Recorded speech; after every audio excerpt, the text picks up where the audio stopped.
ինչ իրավիճակ։ Ինչ նկատում չկա այդպիսի բան։ Մոտորերս երբ։ Մոտորերս, մոտավորապես 1 ամիս կլինի 2 շաբաթ անգամ մեր սովորաշենը։ Նկատի ունի սահմանային իրավիճակը, պարոն Սարգսյան, բնակիչներն են հարցեր սոտքում, որ այո կրակում են մարդիկ, նաև վախի մեջ են։ Ինչ իրավիճակ է, դու գնացել եք, տեսել եք ինչ իրավիճակ է։ Ես գնացել եմ, ամեն ինչ խաղաղ է, ոչ մի տագնապային որևէ բան չկա։ Լսվել են կրակոցներ, պարզ չի եղել այդ ժամանակ, թե որ կողմից է եղել կրակոցները։ Բնակիչները այդպիսի ձայներ լսել էին, մենք էլ դրա մասին ասել էինք, որ լսվել են ձայներ, բայց որևէ այլ բան չկա։ Իսկ փորձել եք տասել թիրախային գյուղի թիրախությամբ են կրակում, գյուղի մեջ են կրակում, թեական օդ են կրակում, դիրքային հատվածում։ Խնդրում եմ այդ բոլոր հարցերը ուղղել Պաշտպանության նախարարությանը, Պաշտպանության նախարարությունը կպատասխանի։ իսկ այդ գրագրությունների հետևանքով պարոն Սարգսյան սորքի հանքավայրի բնականon աշխատանքը հարցով խաթարվել է, թե շարունակում են։ Ոչ որևէ այդպիսի բան չկա, սոտքի հանքավայրը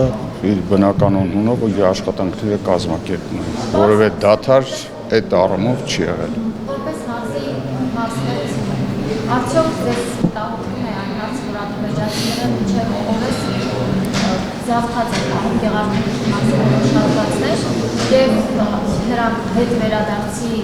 պահանջ Հայաստանի իշխանությունների կողմից չեն տեսնում և որը ամրագրված չէ նաև խաղաղության պայմանագրերում։ Ուզում եմ ձեր դիտարկմանը չհամաձայնվել, որ Հայաստանի իշխանությունները այդպիսի հարց չեն բարձրացնում, չարաչար սխալվում եք ու բացի դրանից էլ մենք խոսել ենք բազմաթիվ անգամներ այդ մասին, որ սահմանազատման դեպքում այդ հարցերը կկարգավորվեն։ Ես այս բանին որևէ ժամկետներ չեմ կարող նշել։ Կոնկրետ այդ հարցերի մասով խնդրում եմ Պաշտպանության նախարարությանը դիմել։ Շատ լավ, ես ասում եմ դիմեք Պաշտպանության նախարարության։ Ես գիտեմ, խնդրում եմ դիմել Պաշտպանության նախարարության։ Գաղտնի պահում, կաշկանդում եք, նեղվում եք։ Ումից պետք է նեղվեն։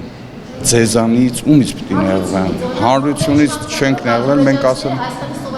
խնդրում եմ մի այդպես բանով ագրեսիայով, ագրեսիվ իմ հետ, հա, խնդրում եմ հանգիստ, ավելի հանգիստ։ Մոտ եկեք ավելի։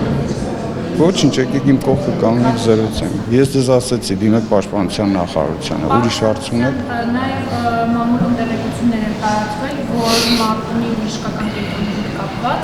դուք կարծես թե դեմ եք գնում առողջապահության նախարար Անահիտ Ավանեսյանի ինչ լարված հարաբերություններ են ձեր միջև, ի վերջո բժշկական կենտրոնի հարցը։ Բժշկական կենտրոնում